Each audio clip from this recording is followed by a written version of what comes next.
Hi, and welcome to the Smart Girl's Guide to Real Estate. I'm Jami Hearn. Today, we're joined by Kim Sullivan. She is a Boston-based realtor who's been helping clients buy and sell homes since 1997. With a sharp eye for strategy and a heart for people, she blends decades of experience with an intuitive, modern approach. I might add a little sassy approach too. Kim believes moving isn't just about finding a house. It's about creating a life that fits. Known for her honesty, humor, and Boston grit, she's passionate about educating buyers and sellers so they can make clear, empowered decisions. Kim helps her clients move with purpose, not pressure, making real estate feel human, soulful, and smart. Welcome, Kim. Thanks, Jamie.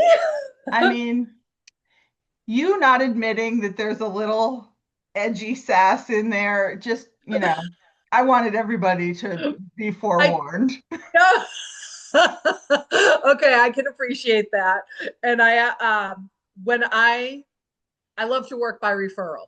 So often people will know that about me because whoever referred them might tell them. But if it's somebody I haven't ever met before, I don't necessarily lead from that because somebody told me once a long time ago it was a little intimidating. And I really don't want to intimidate my own clients. I mean, I I think that that's a stigma that a lot of us experience. Like, because we're strong, smart women who know what we want and where we're going, people do find that intimidating because they haven't It's given themselves the permission to do that it's true. themselves. It's that's it's so true. And I think it's like low hanging fruit intimidation in a way because and maybe not with the more modern Bostonians, but from when I grew up, like I feel like I'm the least intimidating one. There are way more um and I love the characters, but there's some of the edges are and the tongues are much sharper than mine. So, and it's gotten a little softer as I've gotten older, but I have a family member who is starting to look anytime now, and her brother is going to be home for Christmas, and we're all going out together. I know it's going to be fun. It's just going to be a great time. And it's like that when you have fun when you're working, it's like, oh, this is kind of awesome. Well, honestly, that's the crux of why I do this. Like, I want people to know that working doesn't have to be drudgery. Like, Right. you can have fun and make an impact at the same time and make money. Like, that's Right. the trifecta. Yeah. I want to, when I'm with my clients, I always figure the way I look at it, if you're a home seller, and you've got to get your house ready. And I come in, I'm like, you got to do all these things and look at this and things maybe that to you are just a minor inconvenience. That rattly doorknob and the door that you know exactly how to close to make it shut. Well, some buyer might not. I'm like, can you just fix that before we go on the market? So all these little things might start to be overwhelming. And I appreciate the amount of work it takes to get your house ready to go on the market. So if you can kind of like make it a little fun along the way, like Mary Poppins, spoonful of sugar helps the medicine go down, then it's just a much more pleasant experience for everybody. My sugar happens to be humor, so It works.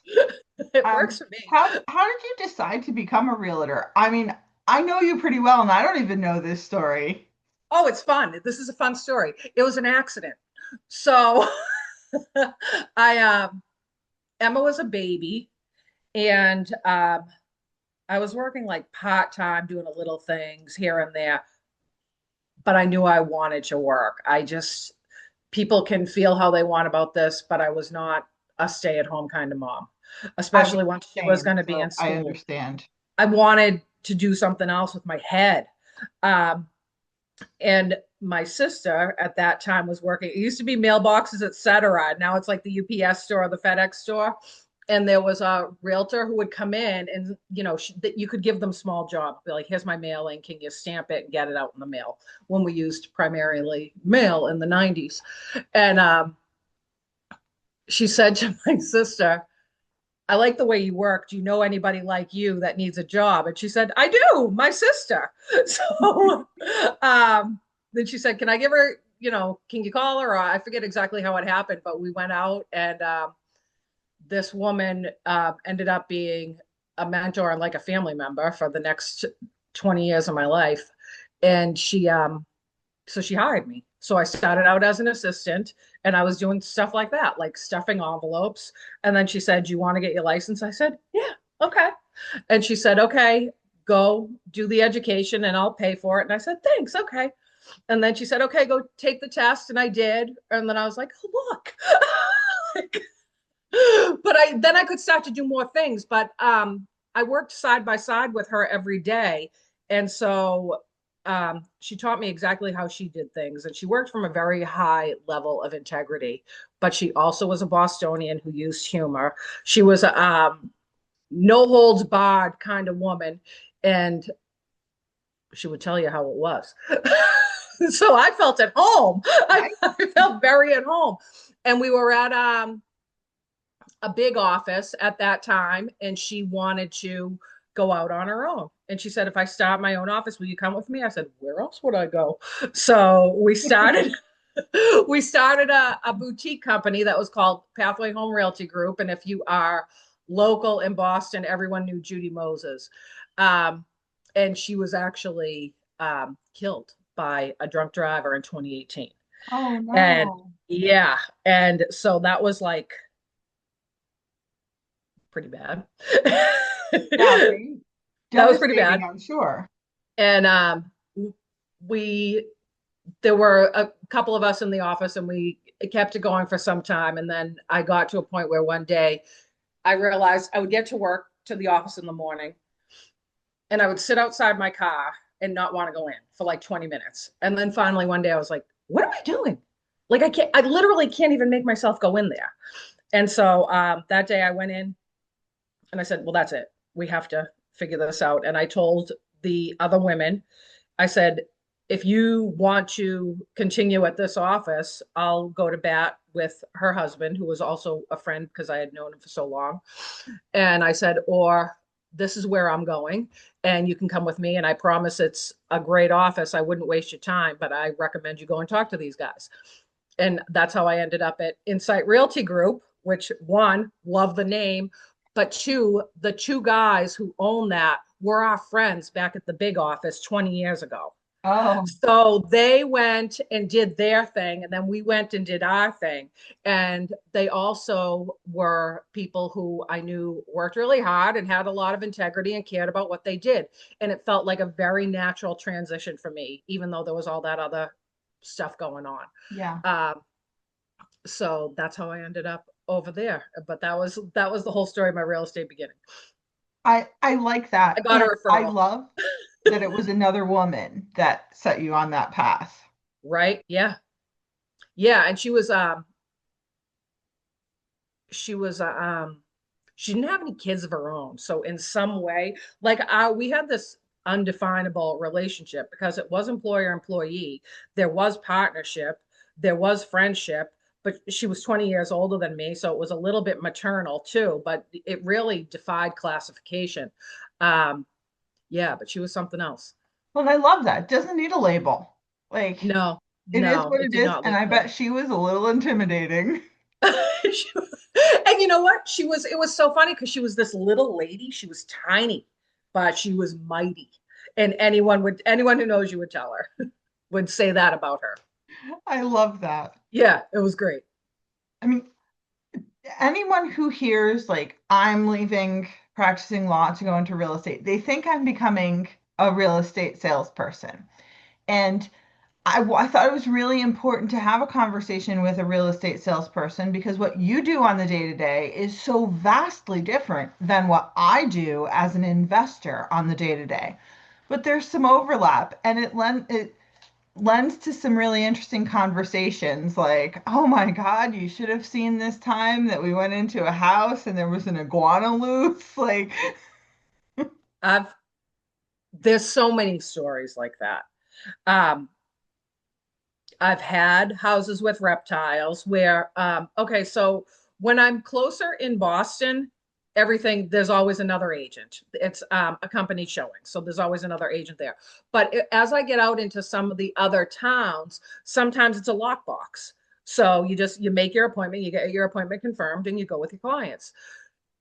And usually there's notes, but sometimes there's not. And one time we went in and there was like a reptile room that nobody was expecting. And there were, like giant aquariums with big iguanas and snakes. And I was like, that's that room.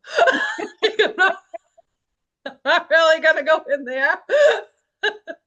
um, there's been houses where there are, oh God, there's so many stories, Jamie. We've had houses where people are, what do you call them? Not pack rats. hoarders? That's the hoarders. Yeah, pack rat isn't a nice way to say that, I guess. We had a client who was a hoarder, and I think it was really a deep depression kind of situation. But it was the day before the closing, and she's got floor to ceiling stuff, and we were like, get a dumpster and get the big one. And we were just me and two of the other women in my office chucking stuff. We'll like turn her around so she doesn't see because she wanted to go through everything. We're chucking stuff out the windows, and she'd be like, look at these shoes. And she was from the South, so she could tell you wherever to go and you'd enjoy the trip. Do you know these shoes were Sally's shoes? And we went to this dance and we danced all night, and we'd be like, that's great. We got to get you out of here. But, and there was one time I had to break into a listing. And the reason I knew I could break in. So what happened was, it was a husband and wife, and the husband was sick in the hospital, and the wife would go to the hospital, and we had keys, but she had an alarm system, so she would make sure the alarm system was turned off. She called me. She said, I know I have an appointment, but I forgot to turn off the alarm. You can't go in. And I was like, I can't. And I was like, okay. And I was like, can I really not go in? Well, she had three daughters, and they told me they would go in the house, out of the house all the time. And I knew the thing was only on the doors. There was no little monitors on the windows. And I was like, the girls told me they used to sneak out. So there has to be an easy way in and out of this house. Well, it turned out there was a window open for the basement. But the basement window was up high. So I'm looking in, and it's like a 6-foot drop. And genius that I was, I kind of went in head first instead of backing in. So it was on a main drag. The fire department was across the street, and I was like, I'm going to get arrested. It's like someone's going to see me with my legs sticking out of the window if I don't break my neck on the way in. But I got in, and we did have our appointment. We had um, one very similar to that. I went with my agent and we ran into another guy who was supposed to be meeting his agent there. The lockbox wouldn't work. So the window was clearly open, and my agent was like, go through the window. I'm not going through the window. I'm too old to go through the window. this So, was 20 years ago, probably. yeah, so the kid crawled through the window, and we had a great showing. It was fantastic. I mean, I figure a seller wants you to get everybody in the house. When once I was in, I was like, Maria, I got in. She said, how? I said, don't worry. What's the code so I can open the front door? So she had to give me the code, but she didn't ask me about it after that. But there's lots of I don't know, antics that happened. I went through a glass door once On with purpose? no. It was a situation where I had a lockbox and I was with my client, and it was an old wooden door, and they swell. And I was like, I know how to do this. You just got to show it who's boss. So I and went, and I was horrified. Whoops. horrified. And I just looked at my client and I was like, I was so embarrassed. And I was like, okay, we're in. I was like, don't worry about it. I'll find out a way to clean this up and just go look at the house. So I'm calling the other agent. I was like, I got a situation. I just broke your front door. I was like, like you have to come. There's no glass. And to this day, when I see that client, he's like, I hope you're not breaking into anybody's houses. And I was like, look, I did it for you. But he was from Ireland. So when he said it to me, all I could do was laugh because he's speaking to me with a brogue and it's entertaining. And it turned out that the glass was thin. They had done something. They were keeping the door, but had to replace glass. So it was a temporary piece of glass, which is why it wasn't tempered, which was why I could go through it. But I was like, blood was coming down my, I mean, not a lot, but there was blood. But I was horrified. I was so embarrassed. I was like, I just broke these That's a people's good door. one. I We like got in it. though. We got in. It was just like, I threw too much weight around that time. So Yeah. I love that. Um, I know you work with a lot of primary home buyers, but do you work with investors also? Occasionally, most of my clientele has been um, buyers and sellers for their primary residence. Occasionally, we'll get somebody who wants to buy um, a condo for investment. And a lot of times, those people will buy a one-bedroom condo because they don't want to worry about the lead paint law, and you generally don't have a children in one-bedroom condos. Now, if Educate us you do, then you for go to a minute, if you would. on Like, the lead paint law in yeah, because Massachusetts. I'm going to guess most of our listeners have maybe heard about lead paint, but have no idea what the laws are around it.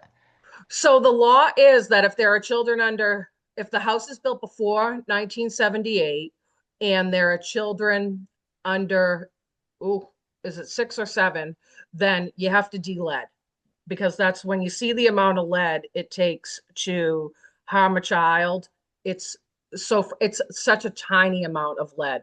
So, but we have a lot of old homes in Massachusetts, and if there is no record of it being de-leaded, then you have to say I don't know. So some people say, well, I de-leaded. Well, if somebody didn't come and inspect and there's not a de, like a de-lead certification letter, you can't represent that. So if you can't dig up the paperwork, then you have to say, I don't know. It's not unlawful to say that it's unknown if you truly don't know. And then if you know, you check the box that says, I know, and here's where it is. And generally you have some paperwork for that, or you've done the de-lead process and you have the paperwork for that. And if it's, when it's more recent and record keeping has gotten better, there's a database in Massachusetts. Oh, Um, yeah, and you can go and check and you can look in. But sometimes people say it's not in there, but I have the letter, and the letter will have the inspector's name on it, and you can verify. So it's not that unusual anymore. But and over the years, like someone might buy a house that they bought, and the seller might have said, I don't know if there's lead, or and I don't know where it could be. And then those people would move in and say, well, I'm going to have kids, or I have kids, so now I've got to do lead. So then that new owner would have done the process and the paperwork would be updated. what is the process to remove that? So you can do encapsulation. You have to have a lead safe inspector do it, and a lead safe contractor do the work. So there is a certification for that in Massachusetts.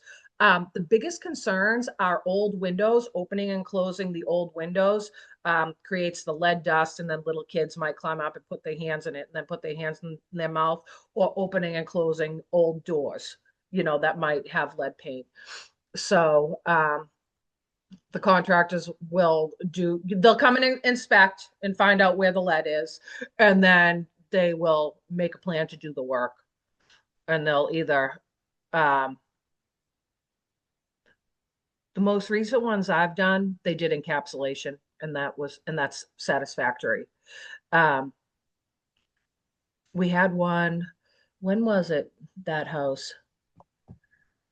It was a big house in Dover, and it came back. The buyer wanted to do a lead test because they were having a baby. So, and I was like, I didn't know what I was in for. There was only one place in the whole house that there was lead, and it was somebody had painted a brick fireplace. Oh, So it was a very easy solution in that case. So now, over the years in that house, there had been many updates. So even though it was built prior to 1978, there had been updates. So anything that had lead paint or lead based anything had been removed or renovated since. So there is some nuance to it, but there when people get the form and folks say unknown, it's not unlawful. But and they don't have kids and they've never tested, so truly they cannot represent that they know or don't know. well, and I want to point out that this is an explanation of the Massachusetts rule, but lead Yes, paint is an issue nationwide. It's yes, not isolated in the Northeast just because we have all old buildings here. Well, not right. all, but a lot. So anybody who's buying, selling, renovating, flipping, whatever, needs to be aware of lead paint. Yeah. And there is so our disclosure form is actually the whole packet is the disclosure form. So the seller is, the seller is doing the disclosing and the buyer is acknowledging what the seller has disclosed, but there is a whole packet from the Commonwealth of Massachusetts about the lead paint law and what it is and what are the responsibilities. So and it's just you just want everyone to be aware of what it is. But that's also a reason if you're an investor, you might want to buy a one bedroom because you're like, well, I want that, maybe I want somebody who's doing post grad work or, a single person because it's unlikely that they're going to have children. However, if you buy something and you don't do lead and it's a single person or a single person who becomes a couple and then the couple becomes a trio, you are required to de-lead and you have to give those people housing while you de-lead. So that's Interesting. something for people. Yeah, that's something for people to think about. The onus is always on the landlord in that case, Yeah. no Yeah, matter what. that's good information. Yeah. Um, and I don't even think about that. So I'm glad that you brought that up because it's easy to overlook it. Yeah, and it's kind of important. Yeah. I mean, Or you buy stuff that's newer, but I think it's still prudent to check. Do you want to hear a horror story that I learned in continuing ed one year? of course. Okay. So we had this particular instructor told us about it was a house that was it wasn't an old house. It was, younger construction, older than what you would think past 1978. And it popped for lead and they couldn't figure out why. The owner, and they forget because people forget all the time, including me. Um, he had marine paint and he painted a wall in his house with it. And evidently that has lead in it. Oh, And so that was what popped it. So it was just interesting. So it's like maybe you shouldn't have carte blanche when you're representing saying this house was built in, 1997, there's no lead. Enough years have passed that people have done things. Now they're not going to, this guy didn't purposefully set out to use lead paint in his house. I'm sure he did it unknowingly, or he wasn't thinking, but he wasn't thinking, I'm going to add lead to my house where there's no lead and do that. So it's just things to be mindful. right. And people will use whatever they have laying around. Right. Investors do that too. Like, oh, I have some paint from my last job. Let me just use that on Right. this. And unless you really think through, there could be some exposure, lead and a variety of other things. Who Right. knows? Right. Yeah. And you don't know. And there's always environmental stuff, right? Um, it's not on the surface a reason not to buy or sell. It's just a thing to be mindful and it take Yeah. something you take into consideration for the whole process. Yeah, It's like, well, this absolutely. house has, I'm going to have to de-lead and I'm going to have to do this and I'm going to have to do this. But this is the area I want. I'm near my family. I'm the school district I want. So you're making an informed decision and you're Right. consenting. It's like, so when we were talking before we started the call, I was telling you my daughter bought a house. There were 10 offers. Um, we knew this was a house that had issues. She had her home inspection, things came up. There was one thing that came up. We were like, please just take care of that. And the seller did. But the other things, and I said, just decide. I said, there's enough contractors in the family where this might not be as big an issue for you as it might be with somebody else. Her dad is a contractor and my husband is a contractor. So she has ways of getting things done where she's not paying full freight. So for another first time buyer, they might have had to say, I can't buy this house. This is too much for me to take on top of this. But she happened to be lucky enough that she knows tradespeople. But again, it's informed decision making. You know what you're dealing with, and then you make a decision from there. Um, there's always something that crops up, no matter Oh yeah. how many deals you've done, how many buyers, sellers you've represented. You always have to be ready for the unexpected, I think. That's what's fun. It's not this, it's something different every day. Every day there's something different. So it's not boring.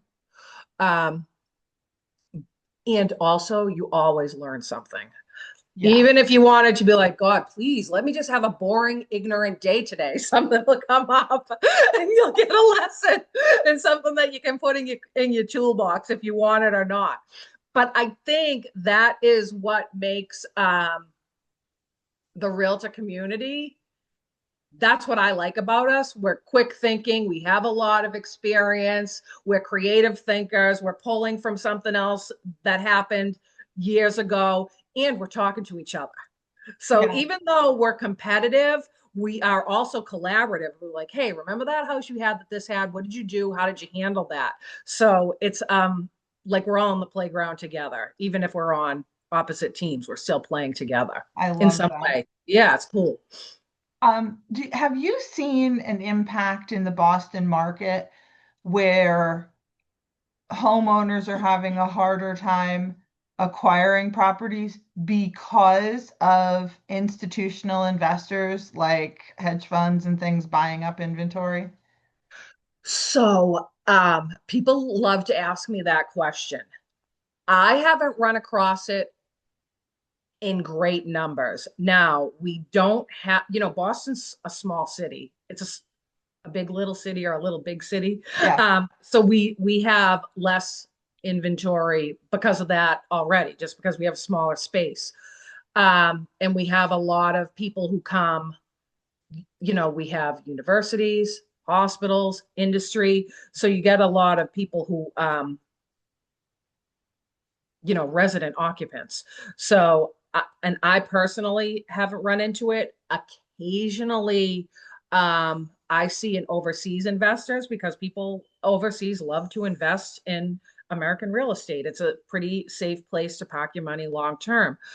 There are some where you'll see that it's, if you look at the public record, it's very clearly some kind of business or institution that has purchased this property.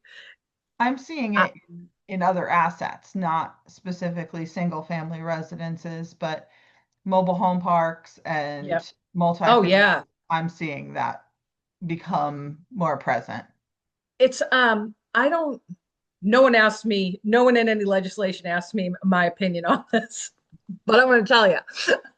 I don't think it should be when it comes to I think up to maybe even 6 dwelling unit buildings.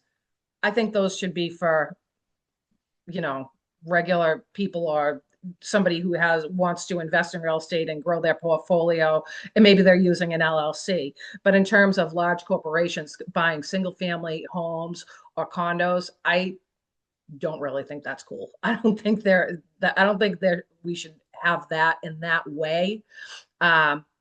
Because we have a shortage of housing. If we didn't have a shortage of housing, I think it would be a different story. But whereas we don't have enough housing for people, you want to go buy a big apartment complex. Yeah. And I think that Boston is also facing the same affordability crisis, Oh, potentially on a slightly different scale, because oh the yeah. cost of living in Boston is vastly different than it is middle of Indiana. But still, Right. affordability is a real issue. Yes, it is. And it's hard for people. And I appreciate how hard it is for people. My family's blue collar. So I appreciate how hard people work to get a house. Um, and a thriving real estate market is good for all of us as homeowners, but it's hard to get into it. Like once you have one, you can use it to build, but that first one is hard. The down payment money is hard, and the rents are high too. So if you're paying a high rent, it's hard to put anything away to um to save so you can have down Well, payment money. and I feel like it's harder now than it was 20, 30, 40 years ago. Like Yeah, the barriers to entry have gotten much more substantial.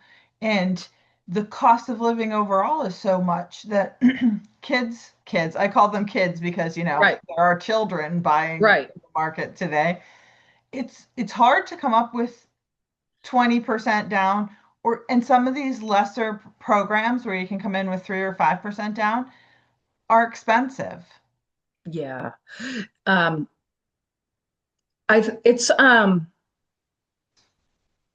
I tell people there's a way that you know if someone wants to buy a house. Like, and people say, well, you can't tell them that not buying their coffee is going to get them, they're going to save enough money to buy the house. And I'm like, I get it, I understand, but it's not that alone, it's their mindset. And it's Yeah. like, well, what is it going to take from, I really want to buy a house, or I really want to buy a condo, or I really want to buy a two family. What's going to take for me to do it? And it's the switch in the mindset. So it's not like, oh, you can't have your coffee every day. It's what do I have to do and where do I have to restructure so I can buy something? So the coffee is funny because my kids had the same concern that buying their house for the first time in their early 20s. So my daughter-in-law, she likes fancy coffee. I do too. So I bought her own little espresso machine. So So smart. it was a perfect birthday gift because So like, smart. what Brilliant. your kids have so much shit. They don't need more stuff. No, At no. least mine do. So Right. it was a perfect birthday gift and it allowed them to squirrel away a couple bucks. Right. And it's just I can see how they get frustrated as a whole collective, but when I'm working with them, they're so smart. They're so focused. They know what they want. They want to know about your experience. They ask great questions, and they all have their budgets in a spreadsheet way better than I was when I'm their age. They're like, I can do this and I can afford this and I can do this. Better than I am now. Right. And it's like, I'm pretty impressed with you guys. So all these people who told me these young people were never going to do this, lies. Well, I They're mean, great. Leave them alone. They're fine. our generation, there were kids that probably still don't own houses either and just can't get it together. Every generation Right. has a Yeah. variety of personalities. And that's why, some people can just rent. There's nothing wrong with renting. I have friends who are like, I don't want to be a homeowner. I have a realtor friend, very successful, who owns a single family home and is now renting it out and rents and working and traveling the world. He said, I love my carefree life. And I was like, he's worked the last 30 years, he's earned it. I was like, right? It's a completely different perspective and experience. There's nothing wrong with it. But if somebody wants to be a homeowner, let's figure out a way to do it. And you know, there's some people in my own family. They're like, well, I want this kind of house with this, and this. And I said, you have to learn to love what your budget is. And it's like, I drive a Honda. I've driven a Honda for so many years. And I'm so happy with my Hondas. I love them. That's why I keep driving them. However, if I start going around and shopping for Bentleys, this car's going to look like a tuna can. So The Bentley is not in my budget right now. So I'm not going to go over there and, be upset that I'm not going to have one. I'm going to continue to love my car that I have. So I told him, I'm like, let's figure out what your budget is and what you can do with it. But isn't it like every time you go out, you discover new things about your car? So it's like a new car all over again. Yeah, we have a great relationship. So, I mean, I think it's just I think, you know, for the average person, having a home increases your net worth in such a way that to me, it's worth it. But if you don't want to do it or it's not worth it to you, then don't do it. It's fine. There's not a rule that you have to have a house. Well, I do like the example that you give of that realtor that owns a house and rents Yeah, it out. Like yeah, he effectively is arbitraging his own property. So, like, cool. You get the benefits of real estate ownership and the freedom of renting. So, right. there's a, And it, there's a model that fits for anybody who has a desire to enter the market. it's so true. And I love that. Well, one, I love when I learn things from my realtor friends. But and he said, when the rates were low, we all refinanced so many times. And he said, it's like a savings account. That house is like a savings account at this point. Why would I? And I was like, I loved the way he put that. I was like, perfect. It's a perfect way to put it. Well, and for, like if you own your house, your personal residence, you refi, you cash out, whatever. You can do that on investment properties too, and pull that money out tax Yes. free Right. without selling it, because that's a tax event if you sell it. Right. If you Yes. just refi, Yep. it's a non-tax event. It's not income. So Right. there are tons of things. It's so I've been trying to like tell my husband this for years. I'm like, this is what I want to do. And he's been resistant. Just in like the last year and a half or 2 years, he's like, all right, so if we pull money out of this, what do we buy? And I'm like, who are you? Like it took me that long to get him to understand that we could do this, but we're getting there. It's a little slow, Jamie, but we're getting there. It's all right. Progress is good. Yeah, yeah. Well, Kim, I want to thank you for sharing some insight into your experience as a realtor. Because, like I said, so many people think real estate and they think realtor. So I had to give them that contact with one of the Thank coolest you. realtors I know. Thank you so much. I appreciate that. Thank you for having me, Jamie. It's always a Sincerely. pleasure to chat with you. Thank you. I will see all of you next time on the Smart Girls Guide to Real Estate. Talk soon.